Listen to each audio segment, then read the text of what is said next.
Hello दोस्तों, आप लोगों का हमारे वीडियो पर स्वागत है।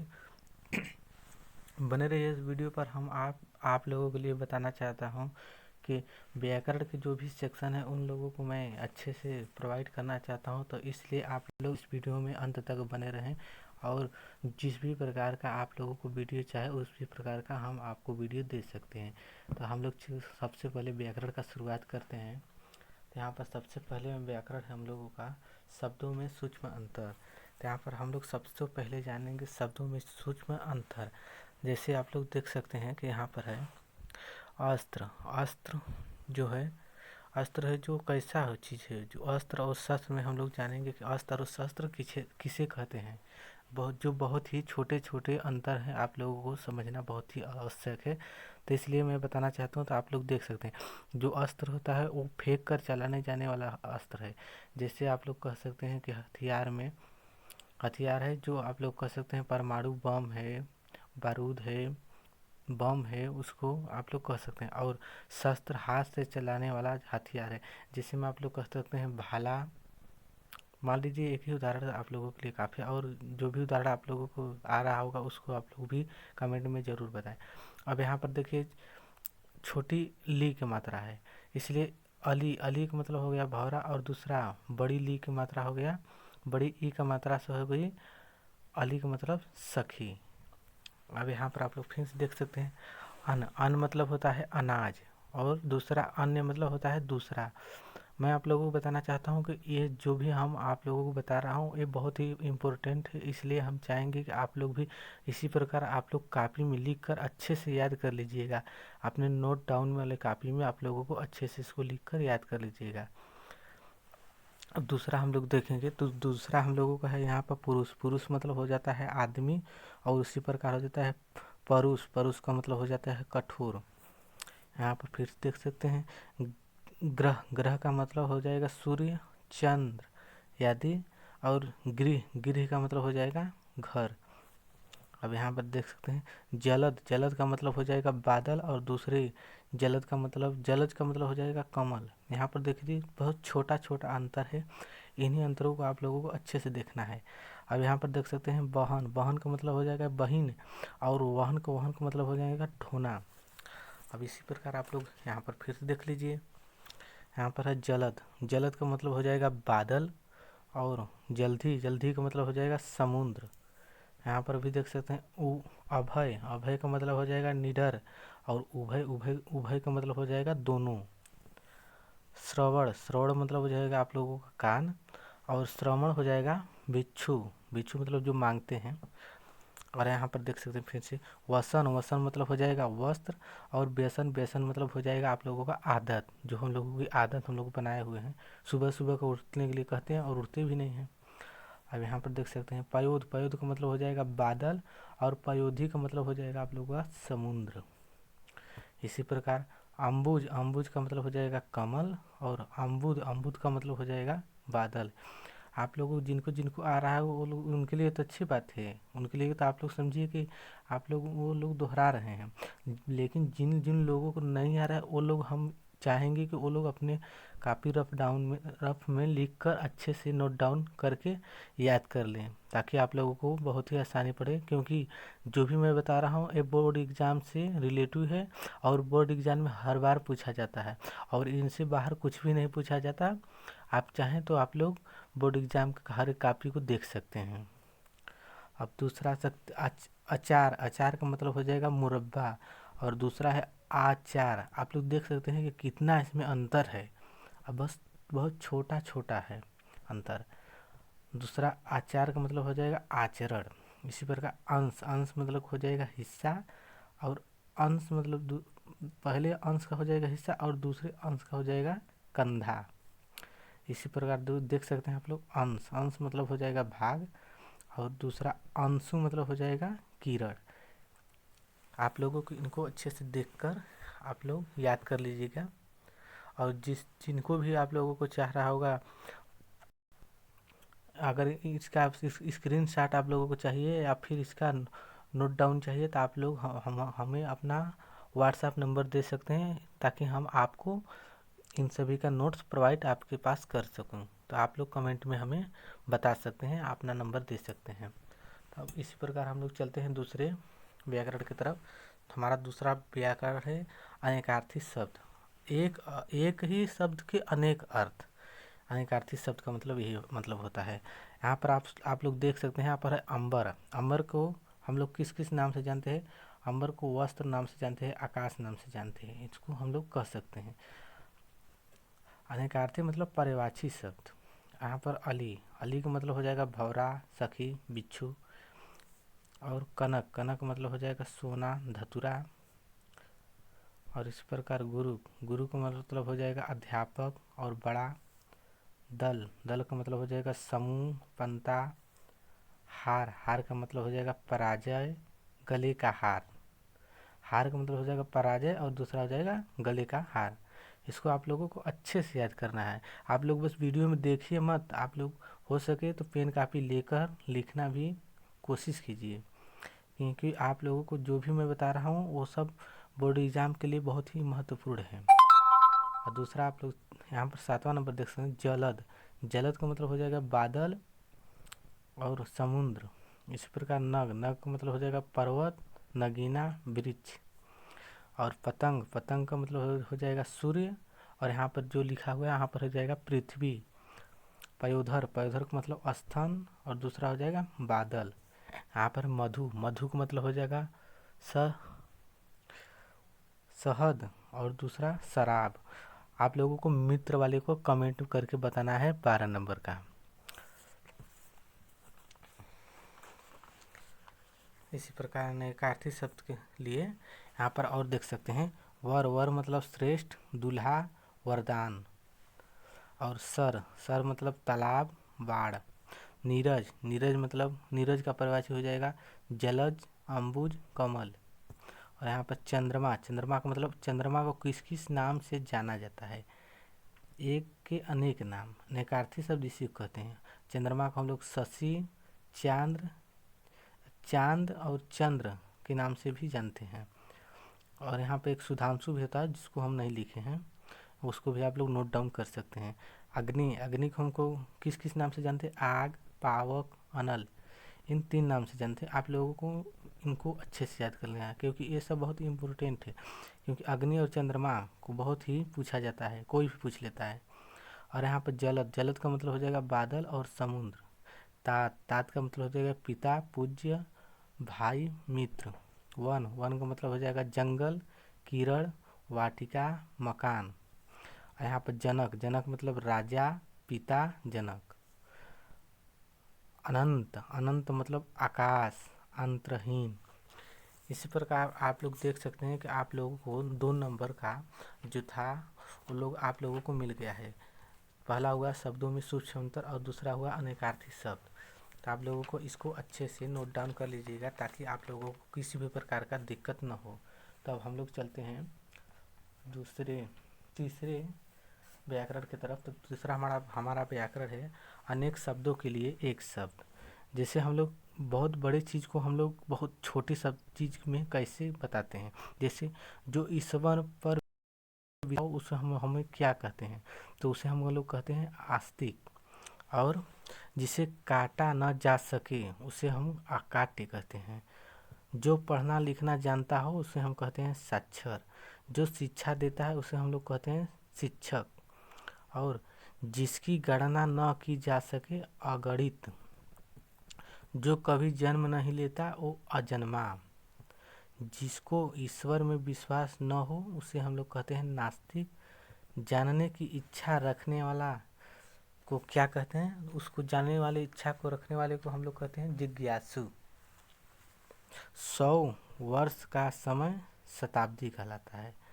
जिसका कोई स्वामी रक्षक न हो उसे हम लोग अनाथ कहते हैं। जिसका कोई ही हो ही ना, जैसे किसी का माता पिता नहीं होते तो उसे अनाथ ही न कहते हैं। और यहाँ पर और देख सकते हैं जो सब कुछ जानता हो उसे कहते हैं सर्वज्ञ। जो कीचड़ में उत्पन्न होता है उसे हम लोग पंकज कहते हैं। पंकज का परिभाषा आप लोग कमेंट करके जरूर जरूर बताएं, जिससे हमें भी पता पड़े कि आप लोग कितना पढ़ते हैं। जो कभी न मरता हो उसे हम लोग क्या कहते हैं? उसे कहते हैं अमर। पृथ्वी और आकाश के बीच का स्थान क्या कहलाता है? अंतरिक्ष।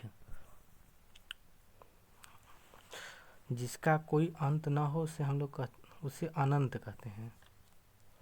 जो जीता न जा सके उसे अजय कहते हैं। जो कभी बूढ़ा नहीं होता उसे कहते हैं अजर।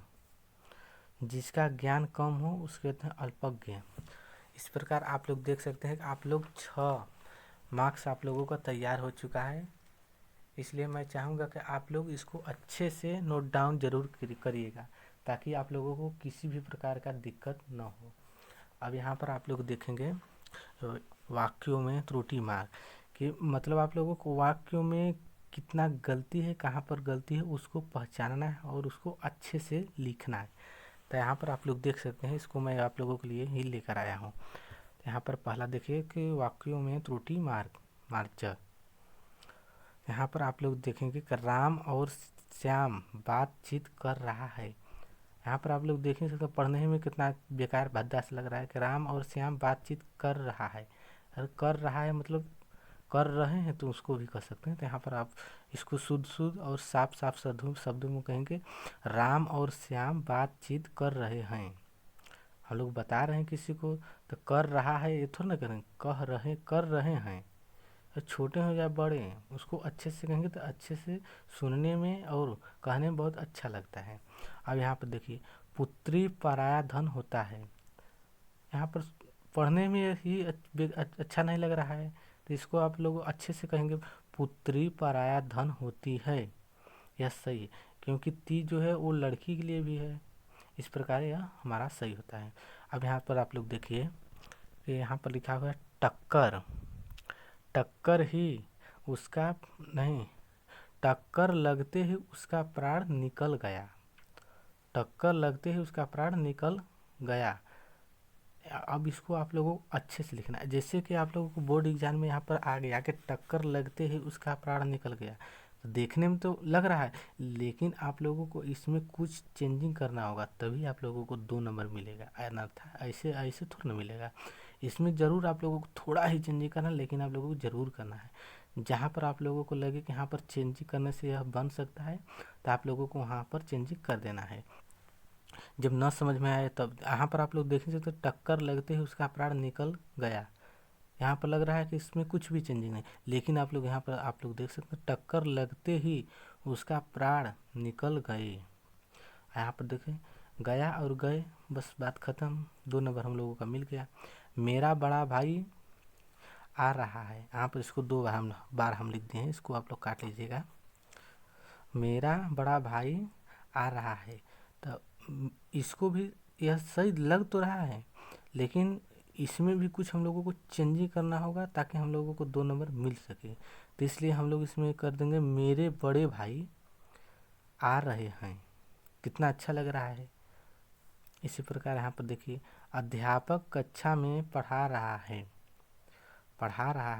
मतलब हमारे से छोटा थोड़ा ना कि हम लोग कहेंगे पढ़ा रहे हैं ना कहेंगे। यहाँ पर अब आप लोगों को शुद्ध वाक्य में क्या करना है कि अध्यापक कक्षा में पढ़ा रहे हैं। कितना अच्छा लग रहा है अब सुनने में। मैं भोजन कर लिया हूँ। यहाँ पर भी ठीक है, लेकिन इसमें थोड़ा चेंजिंग हम लोग को करना होगा, क्योंकि क्वेश्चन जब आया है तो वो गलती होगा तभी तो आया है। अगर गलती नहीं हो तो उसमें हम लोग गलतियाँ कर लेते हैं, क्या करेंगे।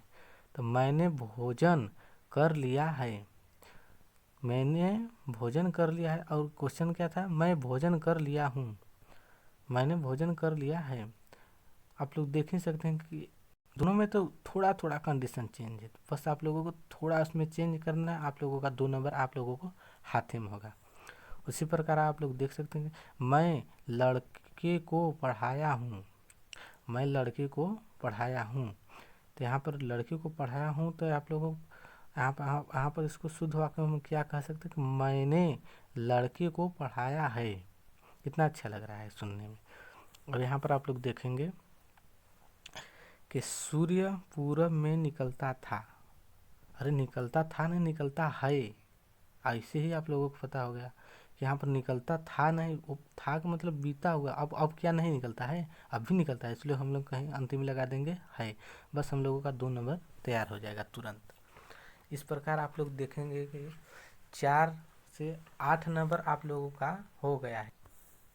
अब आप लोग जानेंगे कि लोकोक्तियाँ किसे कहते हैं। तो आप लोग यहाँ पर देख सकते हैं, आकाश पाताल एक कर देना, लेकिन मतलब कि असीमित प्रयत्न करना, कठिन परिश्रम करना, घोड़े बेचकर सोना, इसका मतलब होगा निश्चिंत हो जाना। एक अनार 100 बीमार, मतलब एक वस्तु को पाने के लिए अधिक परिश्रम करना। लेकिन आप लोग देख ही सकते हैं कि एक डिग्री अगर किसी कंपनी में मिल रहा है तो एक डिग्री को पाने के लिए कितने लोग वहाँ पर भीड़ लाइन लगा लेते हैं। डिग्री तो एक ही होता है और लाइन बहुत से लोगों की होती है, और मिलना किसी एक को ही है। छाती पर मूंग दलना, इसका मतलब अत्यधिक कष्ट देना। टोपी उछलना, टोपी उछलना का आप लोग देख ही सकते हैं कि घर गांव में आप लोग देख ही सकते हैं कि किस प्रकार का, जिससे का किसी का बेटी भाग जाना, उसी को कहते हैं टोपी उछलना, मतलब बेइज्जत करना। अपने पैरों पर कुल्हाड़ी मारना, लेकिन इसका मतलब कि स्वयं को हानि पहुंचाना। अपने पैरों पर खड़ा होना, स्वावलंबी होना। और यहाँ पर अकल चढ़ने जाना, मतलब कि बुद्धि से काम न लेना। अच्छे अच्छे की लाठी, अंधे की लाठी, यहाँ पर ध है, इसको आप लोग छ मत पढ़िएगा, इसको ध ही पढ़िएगा। अंधे की लाठी मतलब एक माँ का सहारा। आप लोग देख ही सकते हैं कि एक माँ का सहारा। अंगूठा दिखाना मतलब कि साफ मना करना। ईद का चांद होना, कभी कभी दिखाई देना। इस प्रकार आप लोग और भी देख सकते हैं। इसमें हम यहाँ पर आप लोगों के लिए लेकर आया हूँ। आँखों में धूल झोंकना मतलब धोखा देना। आँखों का प्यारा होना, अत्यधिक प्यारा होना। घी के दिए जलाना, अत्यधिक खुशियाँ मनाना। छक्के छुड़ाना, बुरी तरीके से हराना। पहाड़ टूटना मतलब कि पहाड़ टूट जाना, मतलब कि मुसीबत आने वाला है, तो इसलिए इसको हम लोग कह सकते हैं मुसीबत आना। हाथ पीले होना, हाथ पीले होना का आप लोग तो जान ही सकते हैं, विवाह होना।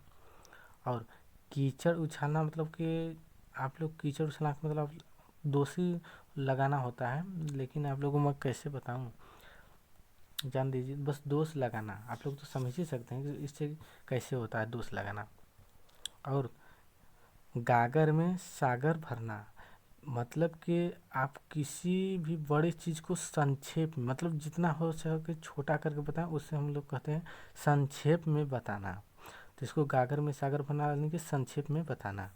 लोहे के चने चमाना मतलब कि अत्यधिक परिश्रम करना। इस प्रकार आप लोगों का 10 नंबर का ग्रामर आप लोगों का कंप्लीट होता है। यहाँ पर हम लोग अब चलेंगे रस, छंद और अलंकार की तरफ। तो यहाँ पर आप लोग देख सकते हैं, आप लोगों के लिए मैं दो दो रस, छंद और अलंकार लेकर आया हूँ। तो यहाँ पर आप लोग सबसे पहले देखेंगे रस, छंद और अलंकार। इन तीनों को मैं बारी बारी से लेकर आऊँगा, वन ही शॉट समझिए। अब यहाँ पर आप लोग देख सकते हैं हास्य रस। हास्य रस का अस्थाई भाव है हास्य है। जब किसी वस्तु या व्यक्ति के विकृत आकार, वेशभूषा, वाणी आदि को देखकर या सुनकर हमारे मन में जो विनोद उत्पन्न होता है, हास्य रस कहलाता है। इसका उदाहरण आप लोग देख सकते हैं, हाथी जैसी देह, गैडे जैसी चाल, तरबूजे सी खोपड़ी, खरबूजे से गाल। कितना अच्छा है। आप लोग इसको बस याद करना है आप लोग, क्योंकि आप लोगों को बोर्ड एग्जाम बहुत ही नज़दीक आ रहा है, इसलिए हम चाह रहे हैं कि आप लोग इसको अच्छे से याद कर लीजिए। यहाँ पर और दूसरा देखेंगे करुण रस। करुण रस का स्थायी भाव शोक है। जब किसी व्यक्ति की मन चाही वस्तु का नष्ट हो जाना और न मिलना उसमें उत्पन्न होने वाला दुख या शोक का उत्पत्ति करता है, करुण रस कहलाता है। उदाहरण यहाँ पर आप लोग देख सकते हैं, मणि खुए भुजंग सी जननी, फंसा पटक रही थी शीश, अंधी आज बनाकर मुझको किया न्याय तुमने जगदीश। यह बहुत ही प्यारा लाइन है आप लोगों को लिए। मैं चाहूँगा आप लोगों को कि यहाँ पर इसको आप लोग स्क्रीनशॉट लेना चाहते हैं तो आप लोग स्क्रीनशॉट भी ले लीजिए, क्योंकि आप लोग क्या पता आप लोगों को न मिले।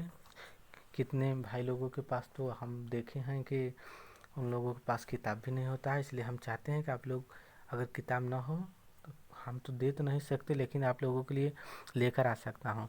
आप लोग कमेंट में ज़रूर बताइएगा, किसी भी प्रकार का किसी भी विषय में आप लोगों को जो भी होगा। क्लास 12th में हम हैं और क्लास 12th के लिए हम ज़रूर बनाते भी हैं, और किसी भी प्रकार का दिक्कत हो तो हमें कमेंट में ज़रूर बताइएगा। अब यहाँ पर छंद देख सकते हैं, चौपाई। चौपाई सममात्रिक छंद है, इसमें 4 चरण होते हैं और प्रत्येक चरण में 16 मात्राएं होती है। अंत में जगड़ और तगड़ का निषेध है। उदाहरण में आप लोग देख सकते हैं, निरखी सिद्ध साधक अनुरागे सहज सरे स्नेहु सराहन लागे, होत न भूतल भाव भरत को, अचर सचर चर अचर करत को। आप लोगों को हमें आप लोगों को किसी भी प्रकार का लग रहा होगा कि मैं अधिक पढ़ा रहा हूँ, जल्दी जल्दी पढ़ा रहा हूँ, तो आप लोगों के लिए ये गलत हो सकता है, क्योंकि बोर्ड एग्ज़ाम बहुत ही नज़दीक आ रहा है। इसलिए हम चाहेंगे आप लोगों को कि यहाँ पर आप लोग देख ही सकते, इसको हम लिख कर आप लोगों को बस इसको मैं दिखा रहा हूँ ताकि आप लोग समझें कि इसको आप लोग लिख सकें। अब दूसरा देखें, सोरठा। यह अर्ध सममात्रिक छंद है। इसके प्रथम और तृतीय चरण में 11-11 मात्राएं तथा तृतीय एवं चतुर्थ चरण में 13-13 मात्राएं होती हैं। पहले और तीसरे चरण में के अंत में गुरु लघु आते हैं और कहीं कहीं तुक भी मिलती है। यह दोहा का उल्टा होता है। उदाहरण आप लोग देख लीजिए, नील सरोरुह श्याम तरुण अरुण बारीज नयन, करऊ सो मम ऊर धाम सदा क्षीर सागर नयन। इस प्रकार आप लोगों का यह भी कंप्लीट होता है। यहाँ पर आप लोग देखिए कि अब हम लोग पढ़ेंगे अलंकार। तो यहाँ पर अलंकार में हम लोग 3 अलंकार पढ़ेंगे, अनुप्रास, यमक, श्लेष। अगर आप लोगों को और चाहिए तो आप लोग कमेंट में ज़रूर बताइएगा, हम उसको भी इसी ऐप पर हम इसको भी डलवा देंगे। यहाँ पर अनुप्रास अलंकार, जहाँ पर एक ही वर्ण की बार बार आवृत्ति हो वहाँ पर अनुप्रास अलंकार होता है। उदाहरण में आप लोग देख सकते हैं कि रघुपति राघव राजा राम। यहाँ पर देख सकते हैं राघव राजा राम। यहाँ पर देख ही सकते हैं बार बार जहाँ जैसे रा रा रा रा तीनों में आ रहा है, तो इस प्रकार हम लोगों को पता चला कि अनुप्रास अलंकार होता है। अब यमक अलंकार में आप लोग देख सकते हैं, यमक अलंकार किसे कहते हैं, जहाँ पर एक ही शब्द एक से अधिक बार प्रयुक्त हो और उसके अर्थ अलग अलग हो वहाँ पर यमक अलंकार होता है। यहाँ पर आप लोग देख ही सकते हैं, सजना है सजना के लिए। सजना सजना मतलब इसका आप लोगों का यहाँ ये तैयार होना होगा। मैं इसको उल्टा लिख लिया हूँ, तो आप लोग इसको अच्छे से लिख लीजिएगा। मैं इसको काट तो नहीं रहा हूँ कितने, क्योंकि यहाँ पर अच्छा नहीं लगता है, तो इसको आप लोग अच्छे से लिख लीजिएगा। हमें सजना है सजना के लिए। सजना के लिए मतलब कि यहाँ पर हो जाएगा पति, और सजना है मतलब हो जाएगा तैयार होना। तो इसको आप लोग उल्टा कर लीजिएगा, हो जाएगा आप लोगों का भी। यहाँ पर आप लोग देख सकते हैं श्लेष अलंकार, जहाँ पर एक ही शब्द के अनेक अर्थ निकले जाएं वहाँ पर श्लेष अलंकार होता है। यहाँ पर आप लोग देखें, उदाहरण में मंगन को देख पट देन बार बार है। यहाँ पर मंगन का अर्थ हो जाता है भिखारी, और पट का मतलब हो जाता है दरवाजा और कपड़े। इस प्रकार हम लोगों का यह हमारा पूरा होता है। तो हम लोग चाहेंगे कि हमारा वीडियो जो है लेंदी न जाए, इसलिए मैं आप लोगों के लिए मैं कहना चाहूँगा कि वीडियो को, अगर वीडियो थोड़ी सी भी अच्छी लगे तो वीडियो को लाइक कर दीजिए। वीडियो को इसी वीडियो के लिए हमारे चैनल को सब्सक्राइब कर दीजिएगा, और मिलते हैं नेक्स्ट वीडियो में। तब तक के लिए बाय।